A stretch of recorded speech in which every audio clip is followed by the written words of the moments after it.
Hey everybody, and welcome back to Smith Party of Six. I'm Audriana Smith, and as promised, today we're going to talk about individual lessons, exactly what each of them is doing for those core subjects that they do just with me. There's nobody better than this. So if you haven't seen it yet, I did recently upload a video talking about everything that we're using specifically for family subjects, which is a good bulk of what we're doing this year. But for individual lessons, we have things like language arts and math, and then some other things that they do independently, like completely on their own, not with me at all. So first up to talk about today is language arts. Now this might be slightly confusing because we haven't even been doing language arts for the last couple of years. We've been doing literature and they have narrations that go along with that. And then we've been doing grammar separately from all of that. However, as I have been kind of harping on in these last several videos, sorry if you hear my dog, Charlie. So as I've been talking about in the last couple of videos, this has been the year of simplification. And this is one of the areas with Charlotte Mason homeschooling that caused like a bit of anxiety for me, I guess you could say. Just worrying like, okay, but are they actually going to have a good grasp of this certain thing? Specifically with grammar, I had tried Simply Charlotte Mason's grammar program, which you do, I think it's called Using Language Well and Spelling Wisdom. So we did that, and for one of my children, like, it was okay. I didn't like the fact that there wasn't much of like a practice aspect. It was just mostly copy work, and then occasionally talking about, hey, like this type of word right here is a noun. Hey, this type of word over here is a verb, but not really like practicing it or going over it very much. And then as they went on further, instead of doing copy work, it turned into dictation. So like I said, for one of my children, that was like an okay method. For my other that had gotten to that grade level, it was extremely frustrating, especially because for this child, they are very just like straightforward. Like they want to be taught like the rules of grammar, and they are someone who kind of needs a lot more practice instead of just like a, hey, this is kind of called that, and we might review it like a few lessons later and just like a little bit sprinkled throughout. But it made it very difficult for this specific child to remember the different things that they had been learning. And I didn't necessarily love that approach. Now, there, of course, are other Charlotte Mason grammar curriculums out there, but instead of going and searching for them, just to be really real with you, I didn't want to do that this year. Again, I needed things to be simple. And so I went back to what we knew, which is the good and the beautiful. And for this year, like, I'm happy to say that it is exactly what we needed. So much so that we're just going to continue doing this for language arts next year as well. I like that they have spelling practice, even though that's not a very Charlotte Mason thing to say. I like that they have spelling practice. I like that the grammar rules are very straightforward for them and that they're practicing those. I like that they have different writing practice and things like that as well. The one thing that I don't necessarily like are their book choices always, not because of content necessarily. It's not anything like that. After we did Ambleside, it was just sort of like the books that are from the good and the beautiful are kind of taking a little bit of a hit on depth. For one of my children, it was actually really good, and I will talk about that here in a minute. But specifically, like, for example, for my 5th grader, Alexia, as she was like reading her first Good and the Beautiful book this year, she was like, this feels so young. Like, this feels like it's on such a lower grade level than what I usually do. And it's like, yeah, it kind of is. And so that was kind of the only thing that I would say I didn't necessarily like. The lessons include a lot of poetry. They include different art study and things like that. And so I do appreciate that it's bringing kind of a lot of other things in that then I don't have to worry about it because it's just already baked into the curriculum. So that has made things very easy for me this year. And of course, the Good and the Beautiful is open and go. So it's not anything that I have to like prepare for or anything like that. There might be a certain lesson here or there where they're going to need special supplies. And if so, then I just need to get that ahead of time. For example, Arwen just recently finished her book for term 3. It was called Heather and the Highland Pony. And that one was set in the Scottish Highlands. And so we got to make some Scottish oat cakes, and that was a lot of fun. So it's just like occasionally there'll be little things like that that, you know, you have to kind of plan ahead to get supplies for. But even in that case, like, it gives you little reminders up at the top of the page, like several lessons beforehand, to help you remember, like, hey, you need to get these supplies for this upcoming lesson. It's very, very easy. You can basically put yourself on autopilot and get through it for the year. I'm saying get through as if it's something that you have to like slog through or whatever, but it's really not. They've updated their program a bit since the last time that we used it too. So let me go ahead and just show you the levels really quick. Aspen is my first grader. So this is the language arts course book for level 1, and they have placement tests on their website to make sure that your child is ready for whichever level. It doesn't necessarily go by grade level. So for example, we'll just pull up like the last couple of lessons that we did. In this one, he was specifically working on IGH and what that says. So at the start of every lesson, before doing anything else, he has these reading booster cards to work on, and basically they just work on different phonics sounds. So this one is for OY and OI, different words to practice, and then once they master it, they get a little sticker down here in the corner. His next one that he's currently working on mastering is contractions, so he has this list to read through. And that one is card number 46. So in total, by the end of the year, he will have mastered 56 different reading booster cards. So again, just practicing phonics and sight words, things like that. He really enjoys these too. He's like very motivated by the little stickers and stuff like that he gets. So he has fun with that. And it prompts you ever so often in these to read instead one of the booster books. So they're just really simple little phonics books. They come in this pack here, so it's easy to store. Let me just pull the last one that he did. So it was called The Stormy Night. So it was working on that IGH sound that you saw in his lesson. You know, they're just like really basic little phonics books, but it gives him more reading practice than I feel like he would have gotten in year 1 of Ambleside. So for example, when Arwen was in year 1, it felt like I had to read the majority of things to her. And if I wanted her to be able to have phonics practice, then I had to kind of do that separately from anything that it suggested for her in like literature and things like that. Most of it at the first grade reading level, she was not quite a strong enough reader yet, and I feel like this would have been helpful to kind of build her reading skills. Aspen is a natural reader, so for most of this stuff, like, I'm trying to get him to slow down a little bit so that we're pacing it throughout the course instead.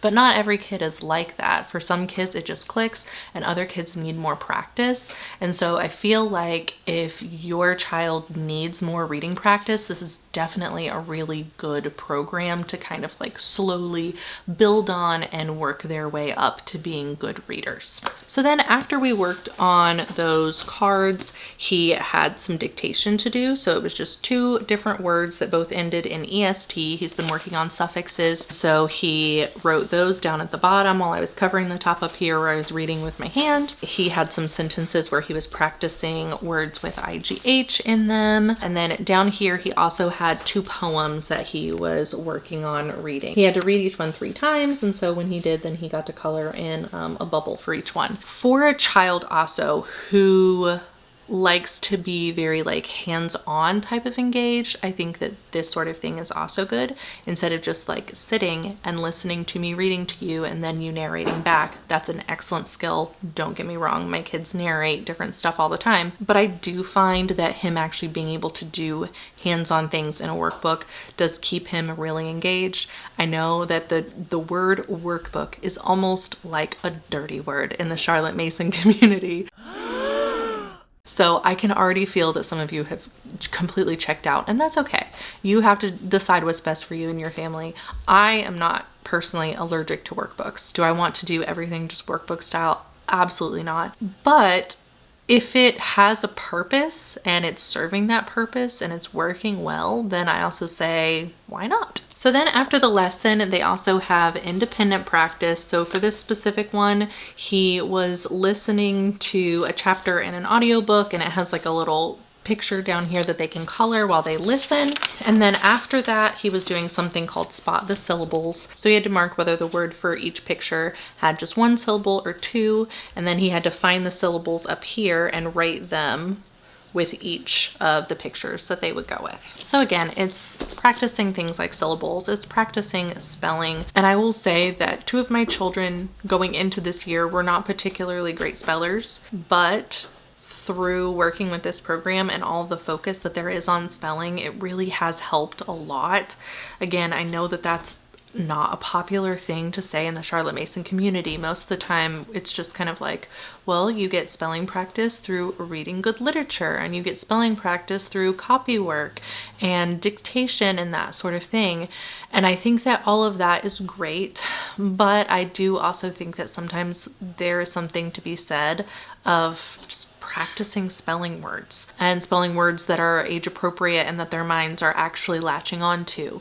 Yes, rich literature is fantastic, but sometimes when reading that rich literature, their focus was not necessarily on how this word is spelled. So pointing their focus towards spelling certain things has actually been really helpful for at least 2 of my kids. Another thing that they do a lot in these, so for example, the lesson that we just did yesterday was in the Letter Tiles app, which is on my phone. So when he was listening to that audio book, it was in a different homeschooling app for the Good and the Beautiful on my phone.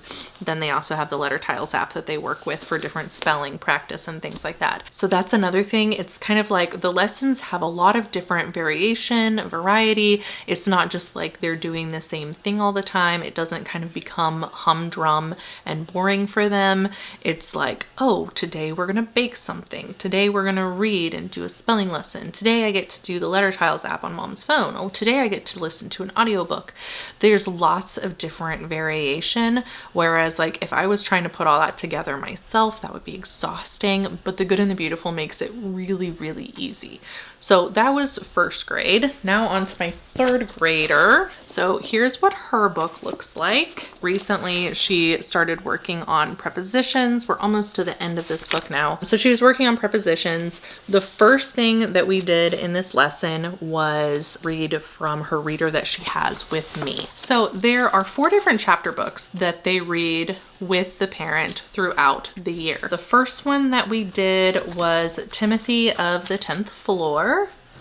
The second one was The Kingdom of Kind. The third was Heather and the Highland Pony. And then this 4th one, the last one that we're on here, is The Journey of the 5. So I don't know a whole lot about this one yet. We've only read the first couple of chapters. The other ones, she has really, really enjoyed these books. I would say for some kids specifically, rich literature can be great, or it can also kind of turn off the thing in their brain that makes them interested in books. Some of the books for Ambleside for her were fantastic. Understood Betsy, classic, favorite. Paddle to the Sea, awesome, another favorite. Like there were certain books that she really connected with, and she would call them like her book friends, and she would like did not want to let them go. Other books did not connect with her, and sometimes I feel like it made her think that she didn't like books and she didn't like reading. Probably most of them that felt like that for her were what a lot of people in the Ambleside community refer to as like the stretching books, like the ones that are more challenging and they're supposed to like pull you forward. You have to really concentrate on them to get what it's trying to tell you. And I see a lot of value in that. However, like I said, I think that for some kids, it can make them think that they don't like books, or that they don't understand books, or that they don't like reading. So I will say that the value of at least these 3, because like I said, we haven't finished that one, we just started it.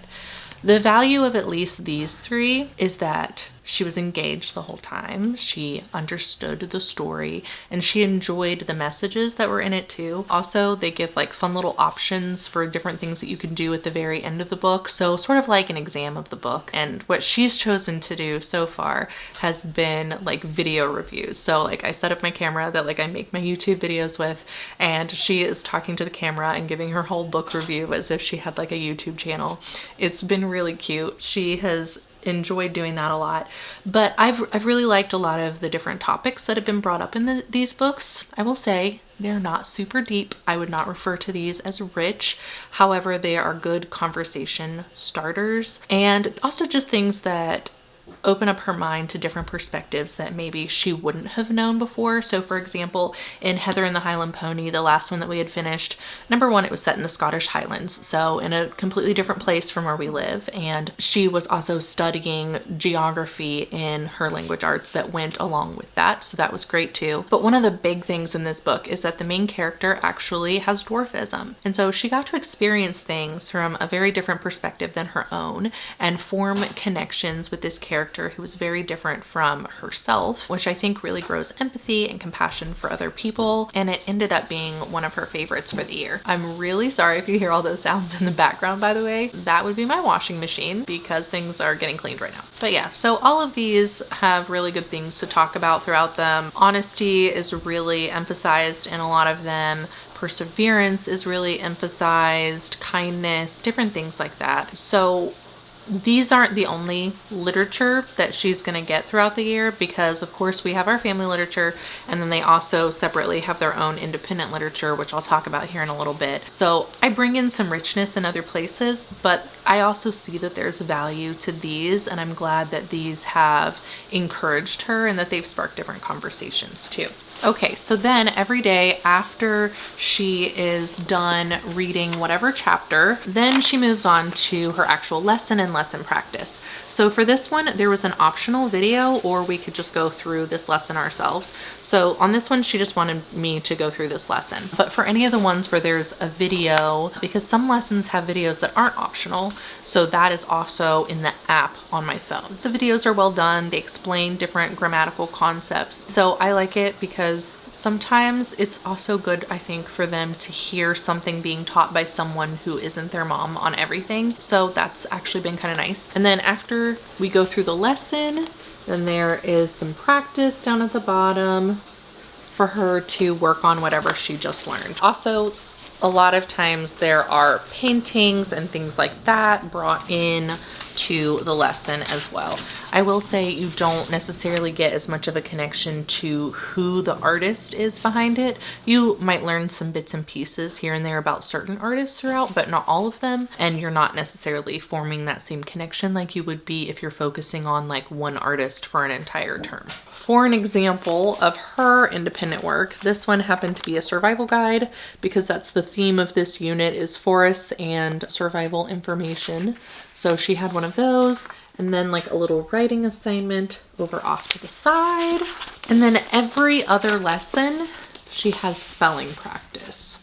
So for this particular lesson that came after the last one that I just showed you, then she has a separate book that she actually works in, which is this little spelling practice book right here. So here's an example of what one of the spelling lessons looks like. She's usually working on a spelling rule, or maybe if she's been working on different rules for a while, then she'll work on multiple rules at the same time, usually having to categorize words or decide which rule applies to each word that she's working on.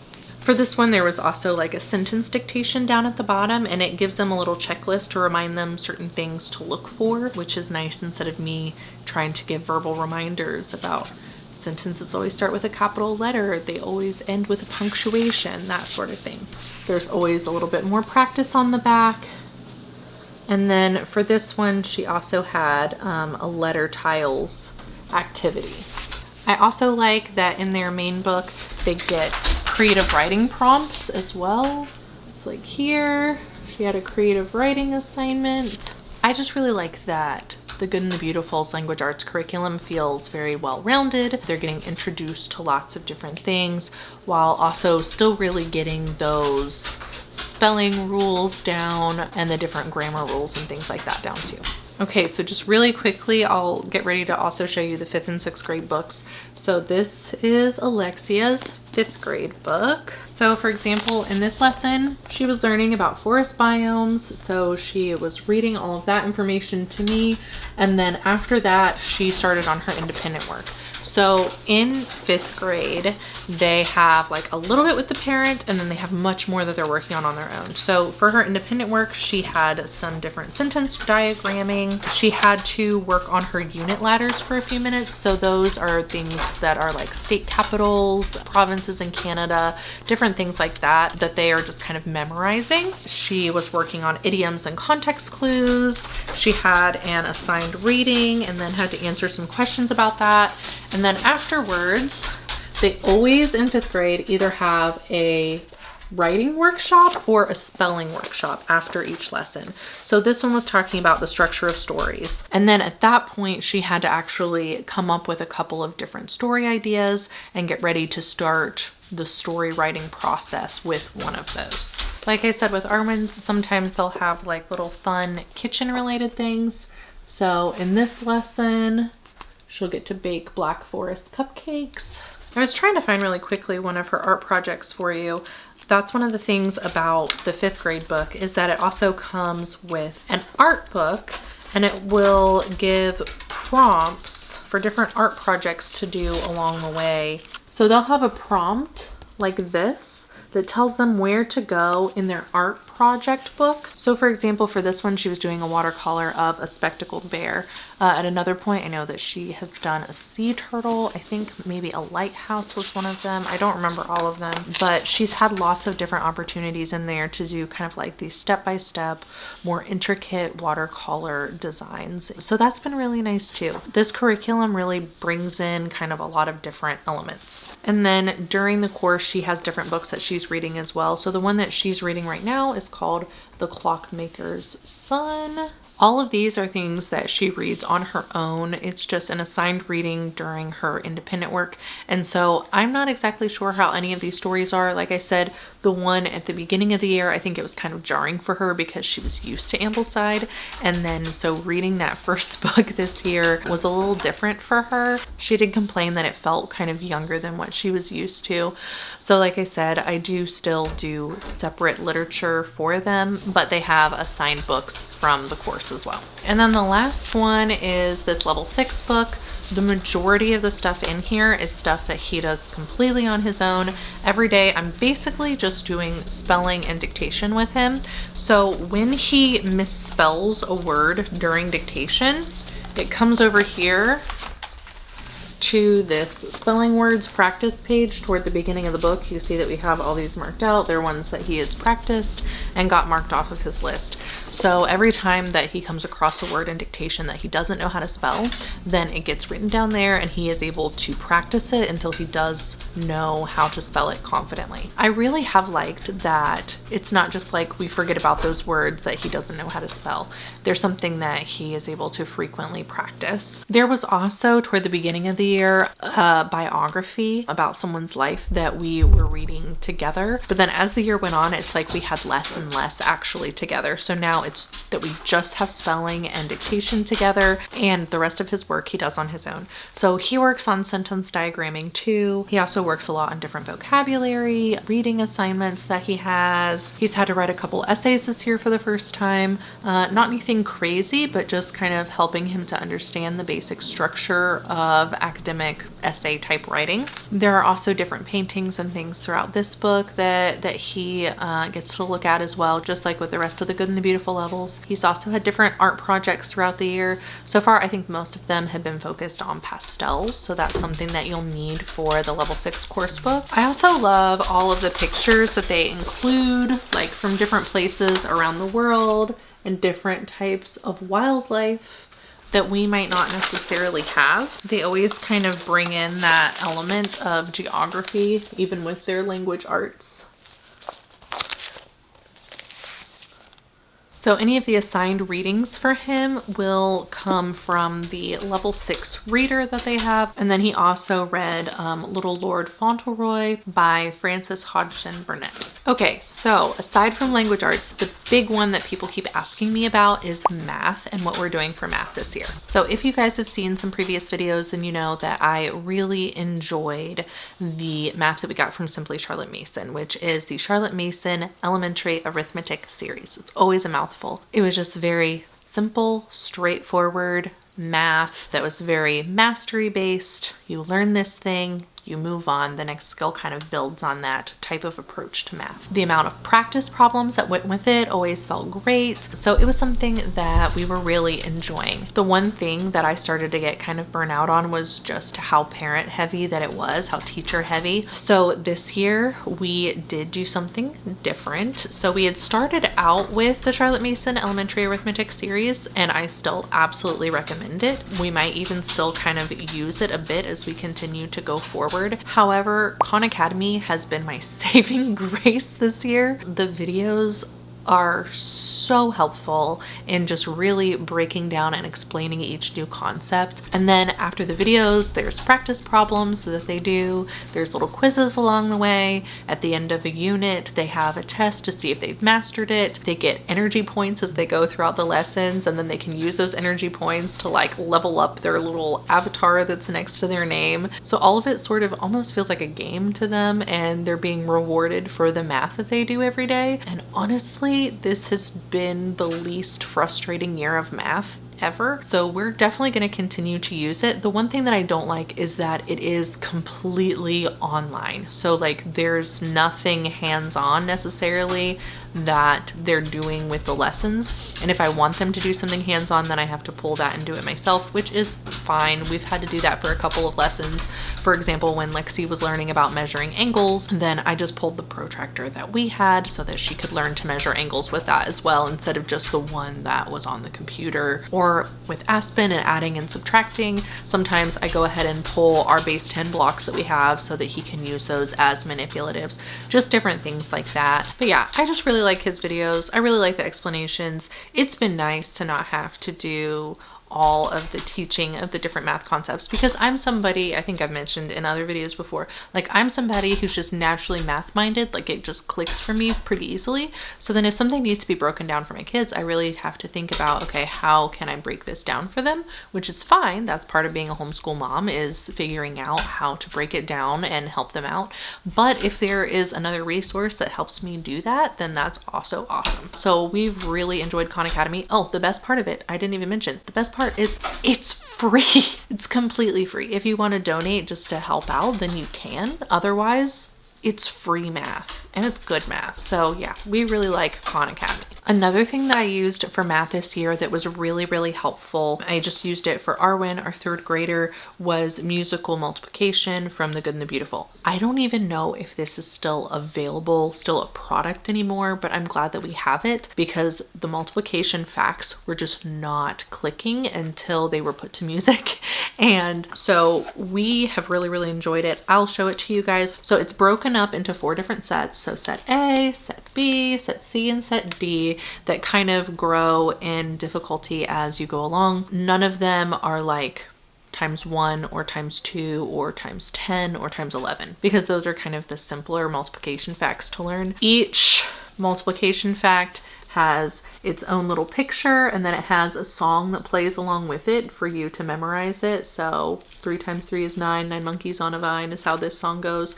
And then at the end, after you go through all of the different songs, then you can quiz your child, like 3 × 3, and then on the back it gives the answer.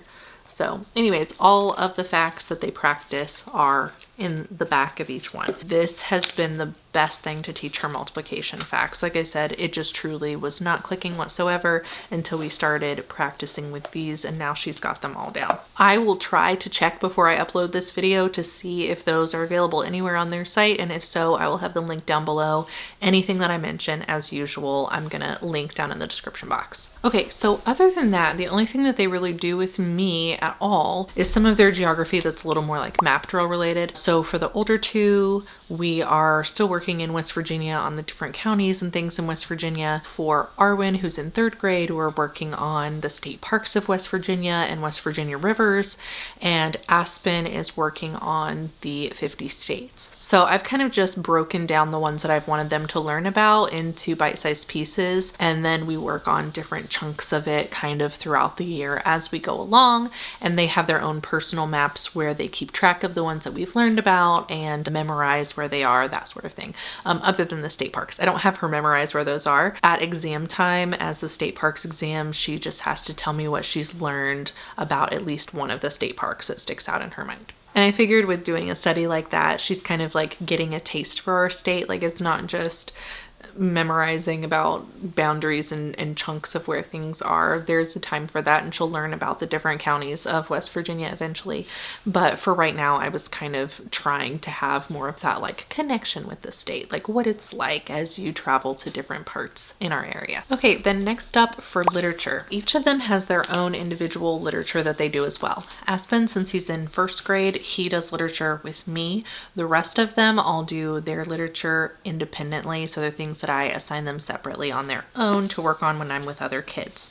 So for Aspen, the things that he's focused on for literature this year have been Just So Stories by Rudyard Kipling. I'm getting all of these ideas pretty much from Ambleside, you'll be able to tell. The Blue Fairy book, this one was one that we started at the beginning of the year. This was another one of those kind of stretching books, and his attention tends to wander some. So this one was a tougher book for us to use. I want to try again with it next year, but this year was not the year for us to use the Blue Fairy book. We have also been using James Herriot's Treasury for Children. He really likes this one. I think he probably likes Just So Stories more. And then also 50 Famous Stories. I just have that one in the Kindle edition, and I think that that is probably his favorite of all the different things that we read from. He really enjoys 50 Famous Stories. So those were our literature choices to kind of get a bit more depth, because of course, especially for him, he just has like those booster books that he's reading in his language arts.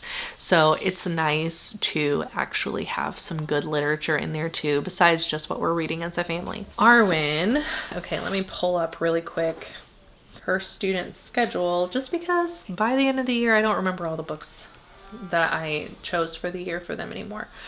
Okay, so for Arwen's first term, she was reading Heidi. I don't have that in here with me right now, but that has probably been her favorite one so far this year. She really connected with Heidi a lot. Then in the second term, she started on A Little Princess, and that's still what she's working on now.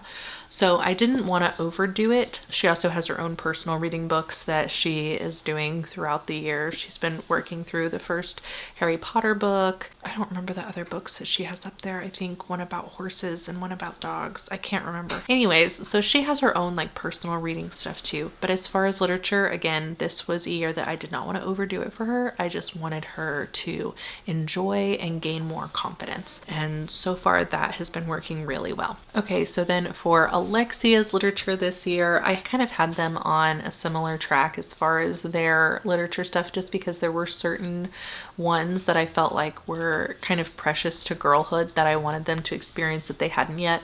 And so for term 1, she had A Little Princess. For term 2, she read the book Out of the Dust that is set during the Dust Bowl in America. That one is written kind of like in a lot of poetry and free verse, and so that one was very, very different for her. She hadn't seen a book that was entirely like that before. But yeah, that was her term 2. And then right now in term 3, she's doing Heidi. She doesn't necessarily love that she's doing the one that her sister started out with, but I think that both of those books are, again, just kind of good choices for girlhood in general. And so that's what she's doing this year. In addition to that, she's also been reading some mythology, and we're doing that out of D'Aulaire's book of Greek myths. So I can kind of show you what that looks like. So here's an example of what the pages look like. There's lots of different like drawn illustrations with the words in there. I just kind of broke the book up into bite-sized pieces and had her do it throughout the year. Each of the sections does kind of focus on a different Greek myth, and so that's what we've been doing. I wanted to kind of have a step before I brought her into the Heroes, which is what I'm going to have her read next year, which is one of the books on the Ambleside reading list. And then after that, I'll have her go into Age of Fable, which is what Elijah is currently reading right now for mythology. mythology. But Dolaire's book kind of gives a good introduction because there's the illustrations to go in there, and it kind of, like I said, breaks it all down into kind of like smaller bite-sized pieces and makes the stories a bit simpler to give a bit of an introduction before going into some of the deeper language with it. Okay, and then last but not least, Elijah's literature for this year. Term 1, he did The Jungle Book because he hadn't officially ever read that one before. Term 2, he did A Christmas Carol and The Vikings.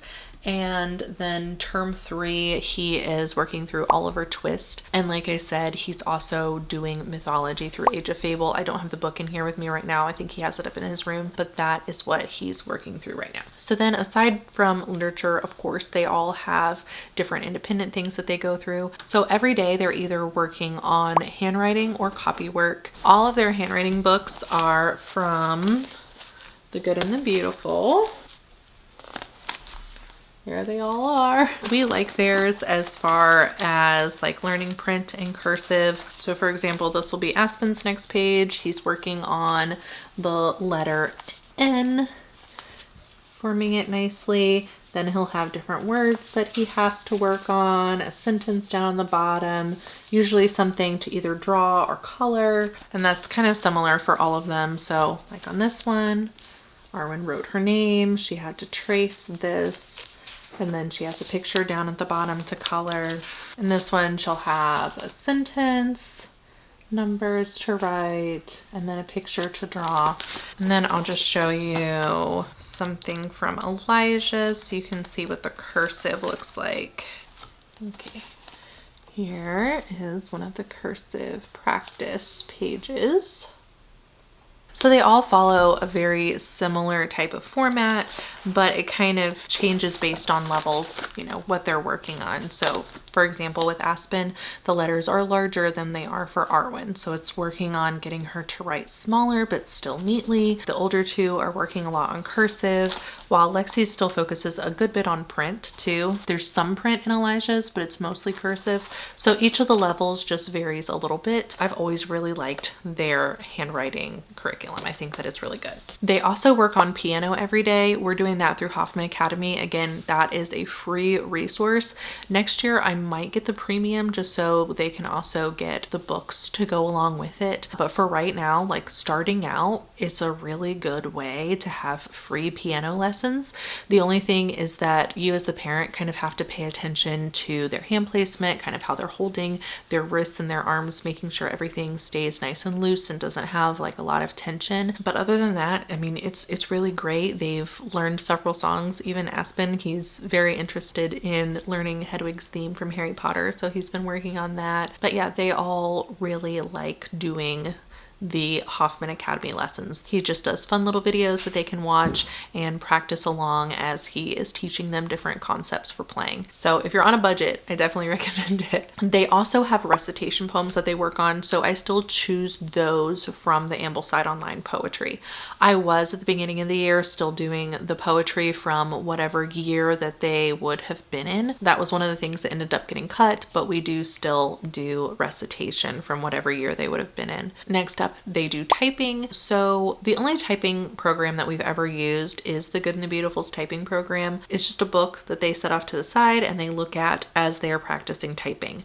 What I have noticed is if I'm not paying attention, they might not be actually typing the way that they're supposed to, and they might get those little fingers out and start typing like this. So for example, this is what one of the typing books looks like. So you have the lesson here that tells them what to do and exactly what to type. It's pretty simple and straightforward, but I think like something that's more like software to use instead. So next year we're going to try out typing.com and see what we think about that. From what I understand, it actually will track like their typing speed and different things like that as well. The kids also do drawing lessons, which we have always used the Good and the Beautiful for that as well. Or some days they'll ask if they can pull up a video of something on YouTube if they're wanting to be able to draw something specific. And so I would let them do that in place of whatever drawing lesson that they have. So here are a few of the drawing books from the Good and the Beautiful. So this one is level 1. 1. So they're basically just going to learn to draw things like this that just have very basic shape to them. It'll go step by step for them, showing them exactly what they need to do to get there. I don't have the level 2 or 3 in here with me, but you can see, for example, here's a level 4 one. It's going to take up both of these pages. You're drawing a boy with a basket, so it gives you a basic shape here to start out with. And then you start filling in more details and kind of shading different things as you go along. Here's a girl with a book.